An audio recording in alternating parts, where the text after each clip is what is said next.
మొట్టమొదటి వచనాన్ని నేను చదువుతాను. మీ పరిశుద్ధ గ్రంథం తెరిచి దేవుని మాటలు మీరు ఆలకించాలని కోరుకుంటున్నాను. యాకోబు, నిన్ను సృజించిన యెహోవా, ఇశ్రాయేలు నిన్ను నిర్మించిన వాడు ఇలాగూ సెలవించుచున్నాడు, నేను నిన్ను విమోచించుచున్నాను, భయపడకుము, పేరు పెట్టి పిలుచుచున్నాను, నీవు నా సొత్తు. ఆమేనని చెప్పండి, గట్టిగా హల్లెలూయా చెప్పండి. యెషయా గ్రంథం 43:1. ఇందులో వాగ్దానాన్ని మీకు చెప్తాను, నాతో కలిసి ఈ మాట మీరు చెప్పాలి. భయపడకుము, అందరూ చెప్పాలి. భయపడకుము, పేరు పెట్టి పిలిచి ఉన్నాను, నీవు నా సొత్తు. గట్టిగా ఆమేనని చెప్పండి. ఇంకొకసారి, భయపడకుము, నీవు నా సొత్తు. అందరూ చప్పలు కొడుతూ ఒకసారి ఈ వాగ్దానము మన జీవితంలో నెరవేర్చబడినట్లుగా. ఆమేన్. ఈ జూలై నెల కొరకు దేవుడిచ్చిన వాగ్దానం అది. భయపడకు, నీవు నా సొత్తు. దేవుడు ఈ వాగ్దానం ఎవరికి తెలియపరుస్తున్నారు అనంటే, యాకోబుతో ప్రభు మాట్లాడుతున్నాడు. యాకోబుతో ప్రభు మాట్లాడుతూ, యాకోబు, నేను నిన్ను సృజించాను, నేను నిన్ను నిర్మించాను, నేను నిన్ను సృష్టించాను. ప్రత్యేకంగా నా చేతులతో నీకు ఒక నిర్మాణాన్ని ఏర్పాటు చేశాను. దేవుడు మానవుని నిర్మించిన విధానం చూస్తే తన పోలిక చొప్పున తన స్వరూపంలో నిర్మాణం చేశాడు. నేలమంటిని తీసుకుని నాసికారంధ్రంలో జీవవాయువునుది నరుడు జీవాత్మగా మార్చబడ్డాడు. ఆయన పోలికతో మనం చేయబడ్డం, ఆయన చేతులతో మనల్ని నిర్మించాడు. ఆయన నిన్ను నిర్మించిన దేవుడు నీతో చెప్తున్నాడు, నేను నిన్ను విమోచించాను. నిజమే కదా? ఒకప్పుడు పాపములో బ్రతికిన మన జీవితాల్ని యేసు రక్తం ద్వారా విమోచన క్రయధనాన్ని చెల్లించాడు. విమోచన అంటేనే పాప క్షమాపణ. మనలందరినీ ఆయన విమోచించి సన్నిధికి చేర్చాడు. ప్రత్యేకంగా ఆయన అంటాడు, భయపడొద్దు, పేరు పెట్టి నిన్ను పిలిచాను, నీవు నా సొత్తు. ఈ ఉదయకాలం, ఈ జూలై నెల ప్రత్యేక వాగ్దాన సందేశ కొడుకులో పాల్గొంటున్న మీ అందరి జీవితాల్లో, అలాగే లైవ్లో ఈ మాటలు వింటున్న వాళ్ళందరి జీవితాల్లో యేసు నామములో ఈ వాగ్దానం నా ప్రభు నిశ్చయముగా నెరవేర్చునుగాక. ఈరోజు మనిషికి అనేక రకరకాల భయాలు ఉన్నాయండి. కొంతమందికి వారికున్న పరిస్థితులను బట్టి భయపడే వాళ్ళు ఉన్నారు. పిల్లల భవిష్యత్తును గురించి ఏమైపోతుందని భయపడే వాళ్ళు ఉన్నారు. అనారోగ్యాలను బట్టి, వ్యాధి బాధలను బట్టి భయపడే వాళ్ళు ఉన్నారు. మరణ భయం, మనిషిని హృదయంలో ఏదో ఒక భయంతో మనిషి భయపడతా ఉన్నాడు. అందుకే ప్రభు మాట్లాడతాడు, నువ్వైతే భయపడొద్దు, నేను నిన్ను పేరు పెట్టి పిలిచాను, నువ్వెవరో తెలుసా, నా సొత్తు. ఆమేనని చెప్పండి. మీ పక్కోళ్ళు షేకండి, చెప్పండి, భయపడకుము. నాతో కాదు, మీ పక్కోళ్ళతో చెప్పండి, భయపడకుము, నువ్వు దేవుని సొత్తు అని చెప్పండి. వాళ్ళతో చెప్పాలి, నువ్వు దేవుని సొత్తు అని చెప్పండి. ఆమేన్. మనం అందరినీ దేవుడు ఆయన రక్తంతో విమోచించాడు, వెలపెట్టి కొన్నాడు. కాబట్టి సాతాను చేతిలో ఉన్న మనల్ని ఆయన సొత్తైన ప్రజలుగా మార్చుకున్నాడు. ప్రత్యేకంగా పేరు పెట్టి పిలిచాడు దేవుడు. మండుచున్న పొదలో ఉన్నప్పుడు ఆ పొద సిచ్యువేషన్, ఆ వింత చూడటానికి అని వెళ్ళాడు మోజెస్. వెంటనే దేవుడు పిలుస్తాడు, మోషే, మోషే, నువ్వు ఉన్న చోటు పవిత్ర స్థలం, అది నీ పాద రక్షణలు విడిచిపెట్టి రా, వెంబడించు. నిజంగా దేవుడు మోషేని పిలిచిన విధానం చాలా గొప్పది. సమూయేలుని దేవుడు పిలిచాడు, శామ్యూయేల్, శామ్యూయేల్ అని. అబ్రహాము, అబ్రహాము, నేను చూపించే దేశానికి నువ్వు వెళ్ళు, అక్కడ నేను ఆశీర్వదిస్తాను, పెక్కు మంది అయ్యేటట్లుగా నేను దీవిస్తాను, వారిలో ఒంటరైన వాడు 1000 మంది అవుతాడన్నట్లుగా అబ్రహామును దీవించిన దీవెన చాలా గొప్పది. దేవుడు పిలిచిన విధానం చాలా గొప్పది. నేను అప్పుడప్పుడు సేవకు వచ్చిన ఆ ప్రారంభ దినాలు గుర్తుపెట్టుకుంటా ఉంటాను. ఆయన పిలుపు చాలా గొప్పది. నేను తల్లి గర్భంలో ఉండగానే నిన్ను ఏర్పాటు చేసుకున్నానని దేవుడు పిలిచిన ఆ పిలుపు ఉన్నతమైనది. ఇదిగో ఇక్కడ కూర్చున్న మీ అందరితో కూడా దేవుడు చెప్తున్నాడు, ప్రత్యేకంగా మిమ్మల్ని పేరు పెట్టి ఆయన పిలుస్తున్నాడు. మనల్ని అందరి గురించి ఆయన కోరుకుంటున్నాడు. నీవు నా సొత్తు. హల్లెలూయా. కొంచెం గట్టిగా ఆమేన్ చెప్తారా? హుషారుగా చెప్తారా? చేతులు ఊపుతూ ఒక్కసారి హల్లెలూయా అని చెప్తారా? చప్పలు కొడుతూ ఒకసారి యేసయ్యకి మహిమ చెల్లించండి. ఆయన సొత్తును ఎవ్వరు కూడా టచ్ చేయడానికి అవకాశం లేదు. అంత భద్రంగా దేవుడు కాపాడుకుంటూ ఉంటాడు. జనరల్గా 2-3 ఉదాహరణలు చెప్తాను. మీరు ఇల్లు కట్టుకుంటున్నారు అనుకోండి, ఇంకా కట్టలేదు, కడతారు. మంచిగా మెటీరియల్ అన్నీ కూడా, ఆ ఇంటికి సంబంధించిన మెటీరియల్ అన్నీ కూడా లోడ్ దిగింది. ఏది సిమెంట్ బస్తాలు, ఐరన్, ఇటుక, కంకర్ అన్నీ రెడీ చేసుకున్నారు. ఇక మేస్త్రులు వచ్చి పని స్టార్ట్ చేస్తారు. సేవకులు వచ్చి ప్రార్థన చేసి పునాది వేసిన తర్వాత చక్కగా పని జరుగుతూ ఉంది. ఈ లోపల పక్కింటోళ్ళు వచ్చి మీకు తెలియకుండా ఆ ఇటుకలు పట్టుకెళ్ళిపోదామని ప్రయత్నం చేస్తారు. వాళ్ళకి అవసరం, ఎవరు లేనట్టు సమయం చూసుకుని వచ్చి గబగబగబ ఒక 10 ఇటుకలు పట్టుకెళ్తున్నారు. ఈ లోపల సడన్గా మీరు వస్తూ ఉన్నారు. ఎట్లుంటుంది చెప్పండి? ఒక్క ఇటుకలు కూడా పట్టుకెళ్ళినెవరు? అవునా? ఎందుకంటే నా సొత్తు, నేను కొన్నాను దాన్ని, నేను ఆ ఇటుకలు కొన్నాను. ఓ 10 ఇటుకలు పట్టుకెళ్ళటానికే వాళ్ళు పట్టుకెళ్తున్నా సరే పట్టుకెళ్ళనివ్వకుండా, అయ్యా నేను కొనుక్కున్న, అవసరమైతే మీరు అడగండి ఇస్తాను, మరలా మాకు పట్టుకొచ్చి ఇచ్చేయండి అంటాం. కానీ మన సొత్తు ఎవరు పట్టుకెళ్ళిపోతున్నా ఒప్పుకోవడానికి ఇష్టపడం. భౌతికమైన ఇటుకలనే అంత భద్రంగా మనం కాపాడుకుంటే, ఆయన రక్తంతో మనల్ని విమోచించిన దేవుడు ఆయన సొత్తైన ప్రజలుగా చేసుకున్నాడు మనల్ని ఇంకెంత భద్రంగా కాపాడుతాడు. మీరు చాలా సీరియస్గా ఉన్నారు కాబట్టి ఒక మాట చెప్తాను. చేతులు ఊపితే ఒకసారి హల్లెలూయా చెప్పండి.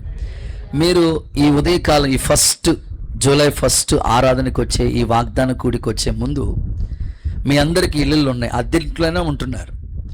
మీ ఇంటికి తలుపులు తాళం వేసి వచ్చారా? అలా వదిలేసి వచ్చారు? తలుపులు అలా ఓపెన్ ద డోర్, అలా తలుపులు తెరిచేసి వచ్చారా? అవసరమైతే కుక్కను కూడా ఒకటి పెట్టి ఉంటారు అక్కడ. తలుపులు తాళం వేసి మొత్తం వేసారు, లేదా మళ్ళీ లాగి మళ్ళా గేట్లు వేసి అక్కడ కుక్కను పెట్టి వచ్చారు. ఒక ఇంటికే ఇంత భద్రంగా మీరు సెక్యూరిటీ ఇస్తే, మరి ఆయన రక్తంతో కడగబడిన మనల్ని ఎంత భద్రంగా కాపాడుతాడు ఆయన. ఆలోచించండి, మనసు పెట్టండి. మీ ఉన్న వస్తువుల్నే, మీరు కష్టపడి సంపాదించుకున్న వస్తువుల్నే ఎంతో భద్రంగా, ఇంటి దస్తావేజుల్ని, మీకున్న ఆస్తి ప్రాపర్టీని ఎంతో భద్రంగా కాపాడుతూ ఉంటారు కదా. ఇది నా సొంతం అంటారు కదా. మరి ఆయన వెలపెట్టి నిన్ను కొన్నాడు కదా, విమోచించాడు, ఆయన రక్తంతో నిన్ను కడిగాడు. ఇశ్రాయేలు ప్రజల్ని పస్కా పశు గొర్రెపిల్ల రక్తం చేత విమోచించి ఐగుప్తులోంచి తీసుకొచ్చాడు మోషే ద్వారా. ఎర్ర సముద్రం దాటించాడు, శత్రువుల్ని హతమార్చాడు, బండలోంచి నీళ్లు రప్పించాడు, ఎన్నో అద్భుతాలు చేశాడు ఇశ్రాయేలు నిబంధన ప్రజల ద్వారా. మరి అలాంటిది వాళ్ళు ఒక గొర్రెపిల్ల రక్తంతోనే వాళ్ళు విమోచించబడితేనే అంత భద్రంగా వాళ్ళని చూశాడు కదా దేవుడు. ఇప్పుడు మనం అమూల్యమైన యేసు రక్తం ద్వారా విమోచించబడిన మనకి ఎంత భద్రత ఉంటుంది. అదే చెప్తున్నాడు, నీవు నా సొత్తు, నేను నిన్ను విమోచించాను, నేను పేరు పెట్టి పిలిచాను, నేను నిన్ను భద్రంగా కాపాడాలని కోరుకుంటున్నాను. ఒక సేవకుడిగా నేను ఆశపడుతున్నాను, ఏది నీకెంత మాత్రం హాని చేయదు. ఆమెను చెప్పండి.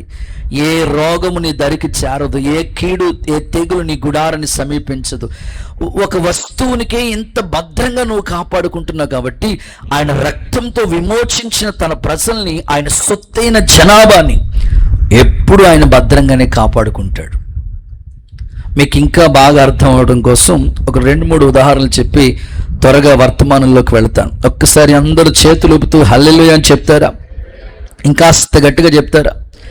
దావీదు ఒర్నోను కళ్ళాన్ని, అక్కడ ఒక దేవుని సన్నిధిని బలిపీఠం కట్టాలని ఒర్నేను కళ్ళాన్ని ప్రత్యేకంగా ఆయన కళ్ళం ఫ్రీగానే ఇస్తానన్నాడు.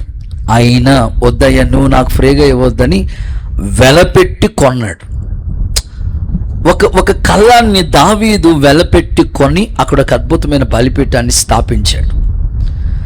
ప్రభువు కూడా మనల్ని, లోకంలో నశించిపోతున్న మనల్ని, లోకంలో తిరుగుతున్న మనల్ని, సాతాను చేతిలో ఉన్న మనల్ని ఆయన అమూల్యమైన రక్తం ఇచ్చి విలువ పెట్టి మనల్ని కొన్నాడు.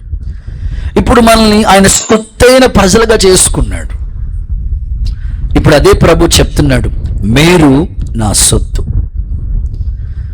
నేను ఆలోచించాను, ఎందుకు దేవుడు మనల్ని ఆయన సొత్తైన ప్రజలుగా చేసుకున్నాడు. భయపడొద్దు, నీవు నా సొత్తు. ఎందుకు నిన్ను ఆయన వెలపెట్టి రక్తం పెట్టి నిన్ను కొన్నాడు? ఎందుకు సాతాను చేతిలోకి వెళ్ళిపోతున్న మనల్ని విమోచించాడో, ఆయన సొత్తుగా ఎందుకు మనల్ని కొన్నాడో, ఆయన సొత్తైన ప్రజలుగా ఎందుకు చేసుకున్నాడో ముచ్చటగా 3 మాటలు మీకు చెప్పి ఈ వాగ్దాన సందేశ కోడికను ముగింపులోకి తీసుకురావాలని ఆశపడుతూ ఉన్నాను. అసలు దేవుడు మనల్ని ఎందుకు ఆయన సొత్తైన ప్రజలుగా చేసుకున్నాడో, ఆ పర్పస్, ఆ ఉద్దేశం ఏంటో మీకు తెలియచేయాలని ఒక సేవకునిగా, ఒక అన్నగా నేను ఆశపడుతున్నాను. ముచ్చటగా 3 మాటలు, ఎక్కువ మాటలు కాదు కానీ 3 మాటలు చెప్తాను. మీరు జాగ్రత్తగా మనసు పెట్టి ఈ మాటలు మీరు వింటే అసలు ఎందుకు దేవుడు మనల్ని ఆయన సొత్తుగా చేసుకున్నాడో మనకు అర్థమవుతుంది. అప్పుడు ఆయన సొత్తైన ప్రజలుగానే మనం బ్రతకటానికి ఇష్టపడతాం. ఇప్పుడు పిల్లలు ఉంటారు కదా, ఈ పిల్లలు ఉంటారు చూసారు, ఈ చిన్న పిల్లలు, అదిగో చూడండి, స్కూల్కి వెళ్ళి పిల్లలు కూడా వచ్చారు, దేవుని సంధికి వచ్చారు. ఆ పిల్లలు ఎలా ఉంటారంటే, జనరల్గా చెప్తాను ఉదాహరణ, ఆ పిల్లలు వాళ్ళ నాన్న ఏదో కొనిచ్చాడు, ఏదో ఒక వస్తువు, తినుబండారం, ఏదో తినడానికి ఒక స్నాక్స్ ఏదో పట్టుకొచ్చి ఇచ్చాడు.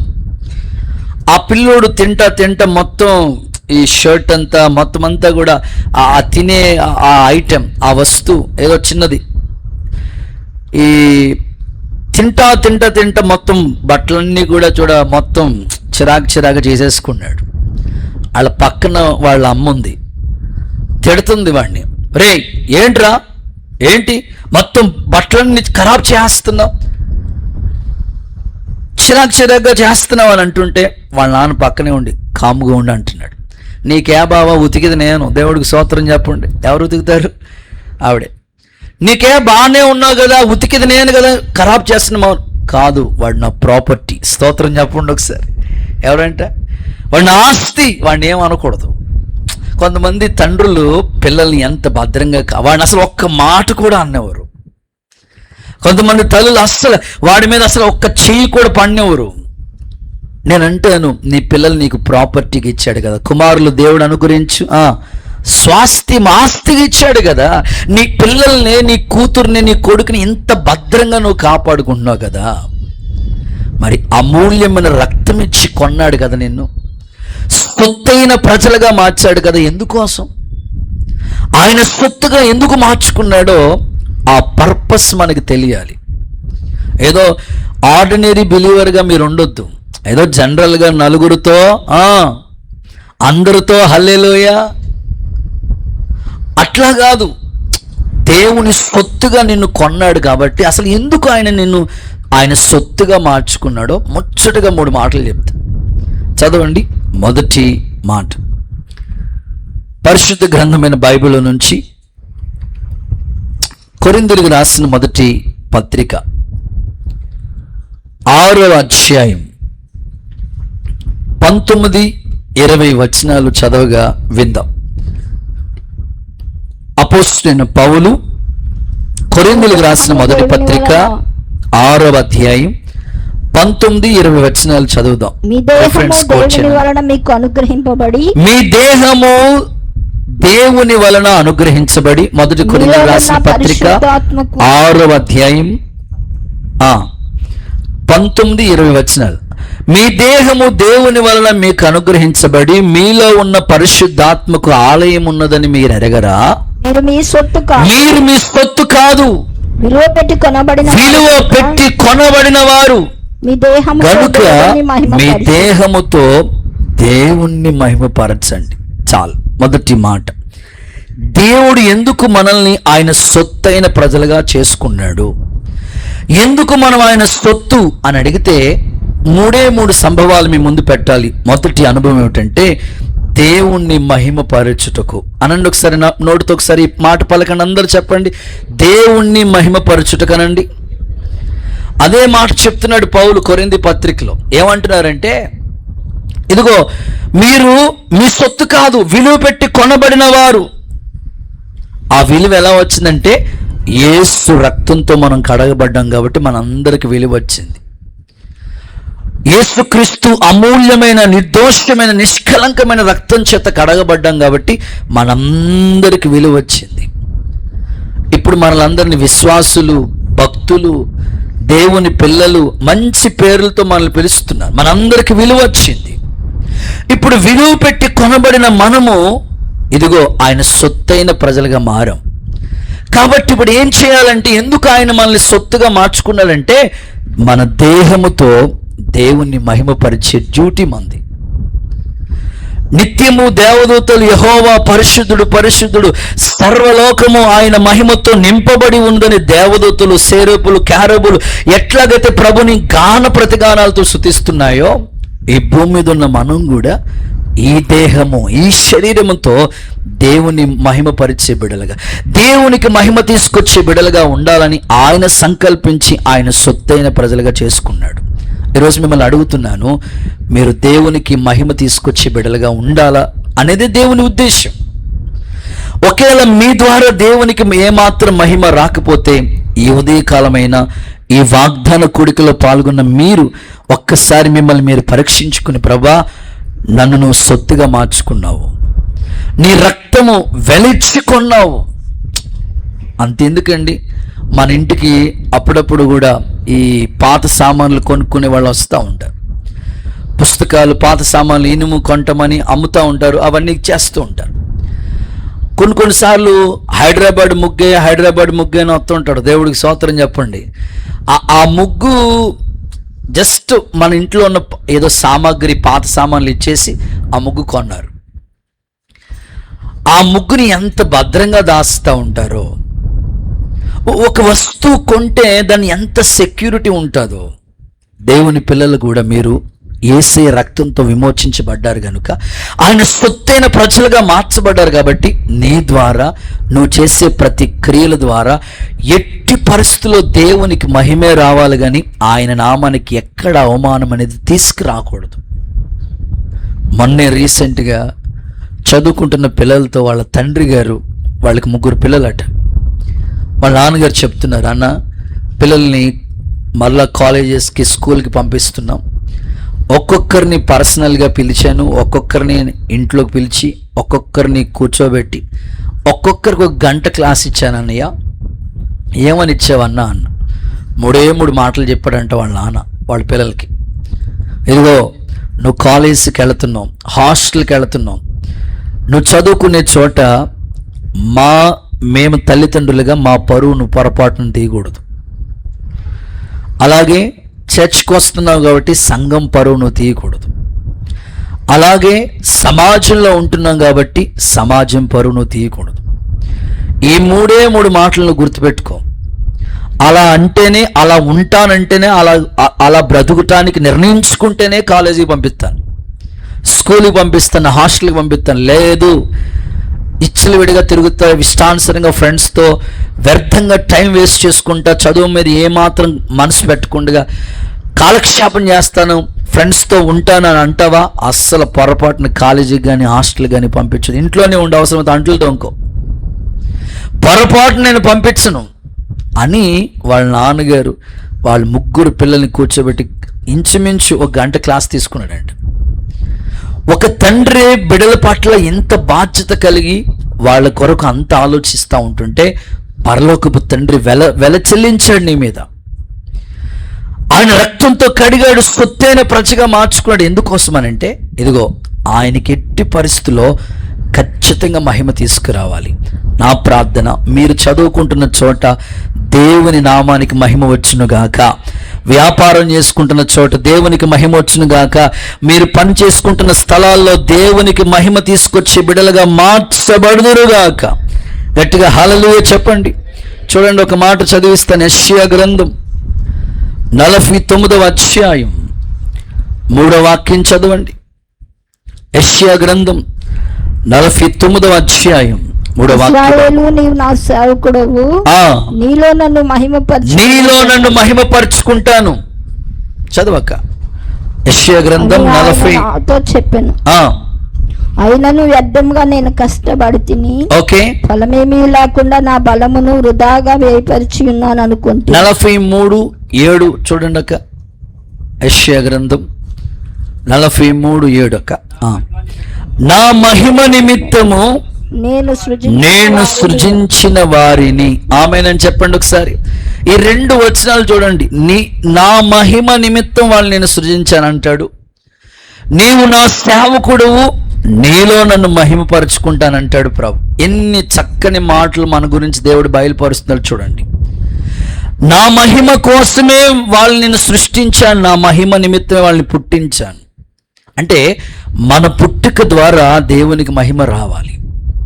కొంతమంది ఇలా అనుకుంటారు, నేను ఎందుకు పుట్టానో, ఎవరికి ఉపయోగపడలేదు, నేను ఎందుకు మా అమ్మగారు నన్ను కన్నారు అని కొన్నిసార్లు వాళ్ళే కృంగిపోతూ ఉంటారు. మీరు అస్సలు కృంగిపోవాల్సిన పని లేదు. మీ పట్ల దేవునికి ఒక ఉద్దేశం ఉన్నది. మీ ద్వారా దేవుని నామం మహిమపరచబడును గాక. సేవకులుగా మా ద్వారా దేవుని నామం మహిమపరచబడును గాక. అంతేగాని నేను ఎందుకు పుట్టానని పదే నువ్వు అలా కలవరపడి కృంగిపోవాల్సిన పని లేదు.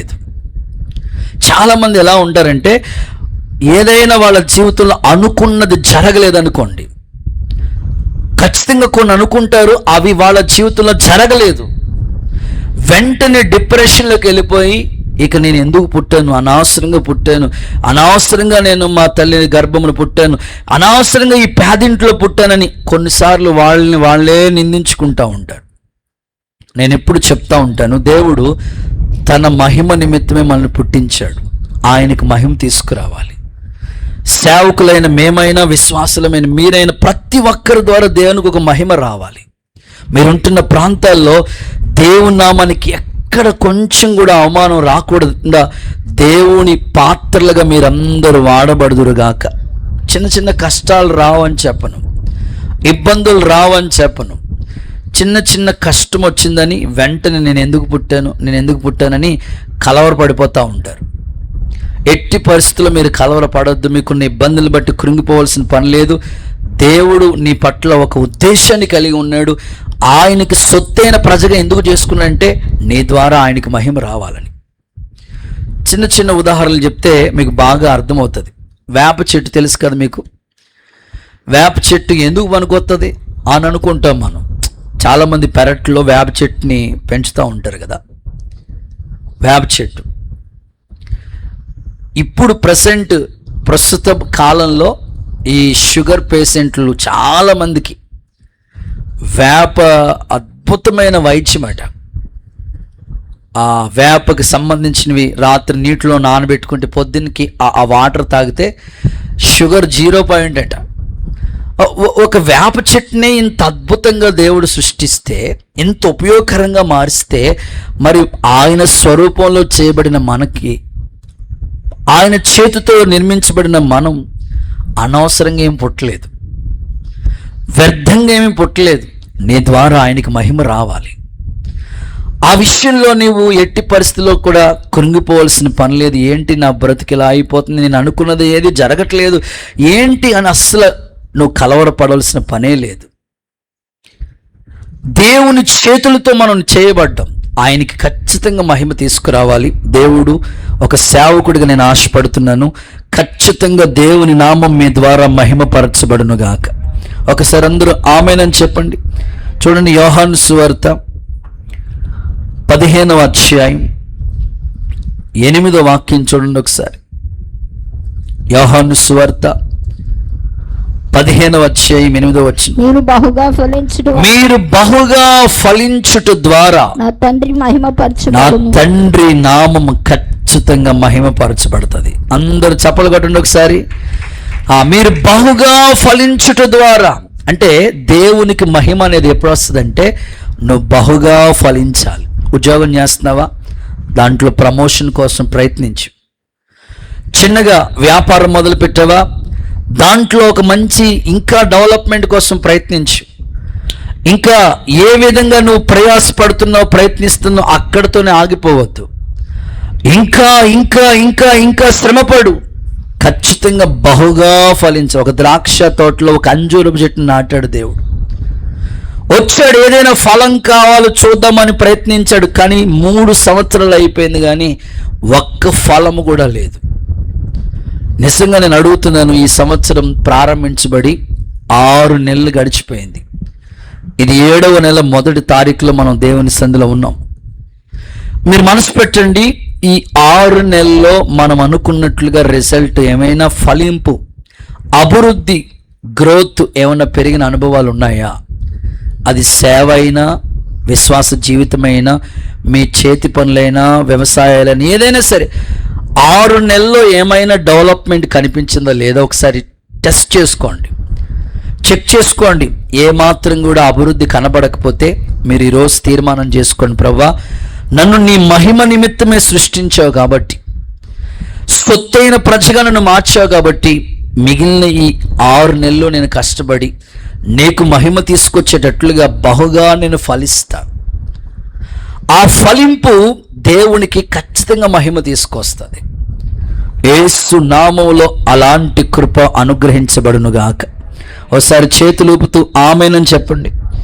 మీకు ఒక చిన్న ఉదాహరణ చెప్తే బాగా అర్థమవుతుంది. ఒక తండ్రి తన పిల్లోడిని కాలేజీలో జాయిన్ చేశాడు. చాలా కాలంగా ఎదురు చూస్తా వచ్చాడు. మొత్తం మీద ఆ పిల్లోడు స్కూల్కి వెళ్తున్నప్పటి నుంచి చెప్తా ఉండేవాడు, వేరే నువ్వు డాక్టర్ అవ్వాలిరా, ఫ్యూచర్లో అనేకులకి, పేద ప్రజలకి వైద్యం అందించి ఒక మంచి డాక్టర్ అవ్వాలి. ఈ ప్రస్తుతం అంతా కూడా విద్య, వైద్యం ఈ 2 వ్యాపారం అయిపోయినాయి. డబ్బు లేనిది ఏది లేదు అన్నట్లుగా అయిపోయింది. నువ్వైతే అలా ఉండొద్దురా, పేద ప్రజలకి మంచి వైద్యం అందించి ఒక మంచి డాక్టర్ అవ్వాలి. అందుకొరకే నేను కూలి పని చేసుకుని కష్టపడి రెక్కలు మొక్కలు చేసుకుని చదివిస్తున్నాను. నువ్వు ఖచ్చితంగా ఫ్యూచర్లో డాక్టర్ అవ్వాలని వాళ్ళ నాన్న చెప్పాడు ఆ పిల్లోడికి. సరేనా, దాందే ఉంది నాన్న, నువ్వు చదివిస్తున్నావు, నీ కష్టాన్ని ఎప్పుడు మర్చిపోతాం మేము అని అనుకుని ఆ పిల్లోడు బాగానే చదువుకుంటూ వచ్చాడు. ఎంటర్ అయింది. ఆ తర్వాత నీట్ ఎగ్జామ్ రాసినాడు, సీట్ వచ్చింది. మొత్తం మీద కాలేజీలో జాయిన్ చేసి వచ్చాడు వాళ్ళ నాన్న. ఏదో వేరే స్టేట్లో వస్తే మొత్తం మీద అక్కడ జాయిన్ చేసి వచ్చాడు. వచ్చిన తర్వాత 2 నెలలు అవుతుంది. ఎలా ఉన్నాడో ఒకసారి చూసొద్దాం. అప్పటికే 4 రోజులకి పిల్లలకి స్కూల్లో జాయిన్ చేసి వచ్చిన తర్వాత బెంగ వచ్చేస్తుంది. మొన్న 2 పిల్లల్ని హాస్టల్లో వేశాడంట వాళ్ళ నాన్న. పాప బాబు ఈ తిరుమలలో జాయిన్ చేసి వచ్చాడంట. ఇక వారానికే 2 బెంగ వేసుకున్నారన్నమాట. అలాంటిది ఇప్పుడు ఈ పిల్లోడిని జాయిన్ చేసి 2 నెలలు అయిపోయింది. ఎట్లా ఉన్నాడు ఫోన్లో మాట్లాడటం తప్ప చూడలేదు. సరే 2 నెలలు అయిపోయింది, అసలు ఎట్లా ఉన్నాడు వీడు చూసొద్దాం అనుకుని పట్టణానికి వాళ్ళ నాన్న మొత్తం పిల్లల్ని చూడటానికి వెళ్ళినప్పుడు అమ్మోళ్ళు ఎలా వెళ్తారండి, వాళ్ళ నాన్నగారు ఎలా వెళ్తారు, మామూలుగా వెళ్ళరు కదా. మొత్తం క్యారేజీలు స్నాక్స్ ఏమేం కావాలో ఆ పిల్లోడికి ఏమి ఇష్టమో అన్నీ వండుకుని అన్నీ పట్టుకుని ఆ యొక్క చోటికి, ఆ పిల్లోడు ఎక్కడైతే హాస్టల్లో ఉంటున్నాడో ఆ ప్లేస్కి, ఆ క్యాంపస్ దగ్గరికి వెళ్ళాడంట. వెళ్ళినప్పటికీ తన స్నేహితులందరితో కలిసి ఉన్నాడు ఆ పిల్లోడు. డోర్ దగ్గరికి వేస్తుంది. ఆ కింద అడిగారు ఎక్కడ మా పిల్లోడు రూమ్ అని అంటే చెప్పారు. జాగ్రత్తగా పైకి మెట్లు వెంచి వచ్చి ఆ మెట్ల దగ్గరికి వచ్చినప్పుడు చూస్తూ ఉన్నాడు. డోర్ దగ్గరికి వేస్తుంది. ఆ పిల్లోడు రూమ్ ఎలా ఉందంటే, వాళ్ళ ఫ్రెండ్స్ అందరూ ఉన్న రూమ్ ఎలా ఉందంటే, మొత్తం ఈ సినిమా వాల్ పోస్టర్లు అతికించుకుంటారు కదా, అలాంటి సినిమా వాల్ పోస్టర్లు అతికించినట్లుగా మొత్తం రూమ్ అంతా కూడా ఆ సినిమా వరల్డ్ ఫ్యాన్స్ మాట అవన్నీ కూడా స్టిక్కర్స్ అక్కడ అతికించుంది ఆ రూమ్ అంతా కూడా. ఇంకో మాటలో చెప్పాలంటే ఏదో డీజే సౌండ్ పెట్టుకుని మొత్తం డ్యాన్స్ చేస్తున్నాడు ఆ పిల్లోడు. చెవికి రింగ్ కూడా పెట్టుకున్నాడు, ఎక్కడి నుంచి తెచ్చుకున్నాడో తెలియదు మరి. ఫుల్గా ఆన్ అయి ఉన్నాడు, స్మోక్ చేస్తున్నాడు, డ్రింక్ చేస్తున్నాడు. వాళ్ళ నాన్నగారు ఆ డోర్లో చూశాడు. ఒరే 2 నెలల్లోనే తేడా వచ్చేసింది. వీడు అనవసరంగా వీడిని ఎన్ని లక్షలు పెట్టి చదివిస్తున్నాను అనుకుని ఇంక అక్కడ ఏమన్నా అంటే, ఇప్పుడు పిల్లల్ని ఏమన్నా అన్నా బాధే. స్తోత్రం చెప్పండి ఒకసారి. అమ్మ హల్లెలూయా చెప్పండి. అమ్మ అలిసిపోయినట్టున్నారని పొద్దున్నే నిద్రలేసి ఒకసారి గట్టిగా హల్లెలూయా, అది ఆవులంతలో వస్తుంది, గట్టిగా హల్లెలూయా. అది వెరీ గుడ్. పిల్లల్ని ఏమన్నా బాధే. ఇప్పుడు ఎరా చదవలేదా అన్న బాధే, ఎరా కాలేజ్కి వెళ్ళలేదురా అన్న బాధే, స్కూల్కి వెళ్ళలేదు, చదవలేదు, ఎగ్జామ్కి వెళ్ళలేదు, ఏది అడిగినా బాధ. ఏమైపోతాడో అదో బెంగెట్టేసుకున్నారు తల్లిదండ్రులు. ఇక ఏమీ అనలేక, ఎందుకంటే సొత్తు వాడే కదా, స్వాస్థ్యమే కదా, పిల్లలే కదా తల్లిదండ్రులకి స్వాస్థ్యం, ఆస్తి. వాడిని ఒక్కడే పిల్లోడు ఏమన్నా ఎట్లా ఉంటాడో తెలియదు అనుకుని కంగారు పడిపోయి కలవరపడిపోయి ఆ డోర్ పక్క నుంచి చూసి ఇంకేం అనలేక జాగ్రత్తగా ఇంటికి వచ్చేసాడు. ఇంటికి వచ్చిన తర్వాత వాళ్ళ నాన్నకి ఆ మరుసటి రోజే ఆ పిల్లోడు ఫోన్ చేశాడు. నాన్న 2 నెలలు అయిపోయింది, ఇంకా డబ్బులు పంపించలేదు. ఏం చేస్తున్నావు డబ్బులు పంపిస్తే? 2 నెలలు అయిపోయింది, ఇంకా డబ్బులు పంపించలేదు. నువ్వు అసలు ఏమనుకుంటున్నావు? ఇక్కడ ఎన్ని ఫీజులు కట్టాలో, అమ్మో ఇక్కడ ఎంత ఖర్చులు ఉంటాయి నీకేం తెలుసు నాన్న? ప్రాజెక్ట్ వర్క్ అంటా నానే చదువుకోలేదు, అది ఇది చెప్తా ఉంటుంటే, సరేరా బైబిల్ చదువుతున్నావా అని అడిగాడు వాళ్ళ నాన్న. స్తోత్రం చెప్పండి ఒకసారి, చెప్పండి అమ్మ. స్తోత్రం అనే పదం చేతులు పైకెత్తి నోరు తెరిచి చెన్నయ్యలా చెప్పాలి గట్టిగా, హల్లెలూయా. ఇంకొకసారి హల్లెలూయా. పాస్టర్లు అందరూ చెప్పండి ఒకసారి హల్లెలూయా. అది వెంటనే బైబిల్ చదువుతున్నావా అని అడిగాడు వాళ్ళ నాన్న. చదువుతున్నాను నాన్న. ప్రతిరోజు ఇంటి దగ్గర ఎలా ఉంటాను, చర్చికొచ్చినప్పుడు సండే స్కూల్ యాక్టివ్ పర్సన్ ఆ పిల్లాడు, ఖచ్చితంగా చదువుతున్నా నాన్న అన్నాడు. అయిపోయింది, డబ్బులు పంపిస్తే మళ్ళా 3వ నెల వచ్చేసింది కానీ డబ్బులు పంపించట్లేదు. 4వ నెల వచ్చింది కానీ డబ్బులు మరలా ఫోన్ చేయండి, నాన్న డబ్బులు పంపించు. బైబిల్ చదువుతున్నావా అన్నాడు. అలా అడుగుతున్నాడు కానీ డబ్బులు మాత్రం పంపించట్లేదు. ఇక 4 నెలలు అయిపోయింది, డబ్బులు కట్టలేదు, ఏమి మెయింటెనెన్స్కి డబ్బులు లేవు. ఇంక కోపం వచ్చేసి, పిల్లలకి ఉత్తినే వచ్చేది కదని కోపం, అలా ఎందుకు అన్నాను అని అడుగుతారు కొంతమంది పిల్లలు. అసలు ఇప్పుడు పిల్లలు అసలు ఎట్లా ఉన్నారంటే అస్సలు దారుణం మాట. కోపంతో వచ్చేసి ఆ బ్యాగ్ పట్టుకుని వచ్చేసి వాళ్ళ నాన్న అక్కడ ఉండగానే ముఖాన్ని కొట్టి, 4 నెలలు అయింది నేను కాలేజీలో జాయిన్ అయ్యి, ఇప్పుడు వరకు రూపాయి కట్టలేదు, నువ్వు పంపించలేదు డబ్బులు అని. ఎవరు చదవరు, నువ్వే చదువుకో. ఎవరు చదువుకోవాలంటే నువ్వే చదువుకో అని పుస్తకాలు ముఖాన్ని పడేసి ఆ బ్యాగ్ పక్కన పడేసి అలా మాట్లాడుతూ ఉంటుంటే వాళ్ళ నాన్న ఇంకేం అనలేక బైబిల్ చదువుతున్నావా అని అడిగాడు. పద్దాక బైబిల్ చదువుతున్నా, డబ్బులు మాత్రం పంపించి చదువుతాను, ఏదో ఒకసారి బైబిల్ తీ అని ఆ బ్యాగులోంచి ఆ బైబిల్ తీస్తూ ఉంటుంటే ఆ ఆదికాండం 1వ అధ్యాయం 1వ వచనం, ఆ 1వ అధ్యాయంలోనే ఒక 500 నోటు పెట్టాడు. 2వ పేజీలా తీశాడు, ఇంకొక 500 నోటు, 3వ పేజీ, అలా ఎన్ని పేజీలు ఉన్నాయో అన్ని పేజీల్లో ఒక్కొక్క 500 నోట్ పెట్టాడు. కానీ 4 నెలలు అవుతుంది కానీ వీడు బైబిల్ తీలా. నాయనా, యవనస్తులు మీరు బలవంతులు, దేవుని వాక్యం మీ యందు నిలిచి ఉంది, మీరు దృష్టిని జయించి ఉన్నారు. ఎప్పుడు అనంటే దేవుని వాక్యం చదువుతూ ఉంటే ఎలా ఉండాలో, ఎలాగ మన ద్వారా దేవునికి మహిమ తీసుకురావాలో, మన ప్రవర్తన, మన క్రియలు, మన పద్ధతులు, మన మాట తీరి అన్నీ కూడా దేవుని వాక్యం చెబితే యవనస్తులు ఎలా ఉండాలో, భార్యాభర్తలు ఎలా ఉండాలో, పిల్లలు ఎలా ఉండాలో, కుటుంబం యజమాని ఎలా ఉండాలో, యజమానురాలు ఎలా ఉండాలో, అన్నిటిలో చక్కని మాటలు దేవుని వాక్యంలో రాసున్నాయి కదా. నువ్వు వాక్యం చదివినప్పుడైనా సరే ఆ అలవాటు విడిచిపెడతావేమో, నేను చెప్తే నువ్వేమన్నా హట్ అవుతావేమో అని ఏమీ చెప్పకుండా అక్కడ నీ యొక్క బైబిల్లో ఈ కాగితాలు పెట్టి వచ్చేసాను రా, డబ్బులన్నీ అందులోనే ఉన్నాయి, కానీ నువ్వేమో నేను నా కష్టాన్ని గుర్తించక వ్యసనాలని, ఫ్రెండ్స్ అని అలవాట్లు పాలయ్యావు. దీని ద్వారా ఒకగానొకడు డాక్టర్ అవుతాడని నేను అనుకుంటే నువ్వేమో బేవర్సోళ్ళగా ఇట్లా తిరుగుతున్నావు, ఫ్రెండ్స్తో తిరుగుతున్నావు, అలవాట్లు తెచ్చుకున్నావు. నాకు చాలా బాధ కలిగిందనంటే వెంటనే ఆ కుమారుడు తలదించుకుని ఒప్పుకుని పశ్చాత్తాపడి, తండ్రి తప్పు అయిపోయింది, క్షమించండి, ఇక మీదట మంచిగా చదువుతానని ఆ రోజు నుంచే దేవుని వాక్యం చదవటం, ప్రయోజకుడు అవటానికి ప్రయత్నించాడు, కష్టపడ్డాడు. మొత్తం మీద ఆ పేద తండ్రి కష్టం, క్రమశిక్షణ బట్టి ఆ కుమారుడు అద్భుతంగా చదువుకుని మంచి డాక్టర్ అయ్యాడండి. చప్పట్లు కొడుతూ ఒకసారి యేసయ్యకి మహిమ చెల్లిద్దామా? ఈ ఉదయకాలం ఎందుకు ఈ మాటలు మీకు చెప్పానంటే, తప్పకుండా దేవుని పిల్లలు మీరు, మన ద్వారా ఆయనకి మహిమ రావాలి. అందుకే ఆయన్ని సొత్తైన ప్రజలుగా చేశాడు. ఒక మాట చదివిస్తాను చూడండి, లూకాసు సువార్త 11వ అధ్యాయం 21వ వచనం చూడండి. లూకాసు సువార్త 11:21. లూకా 11:21 చదవండి.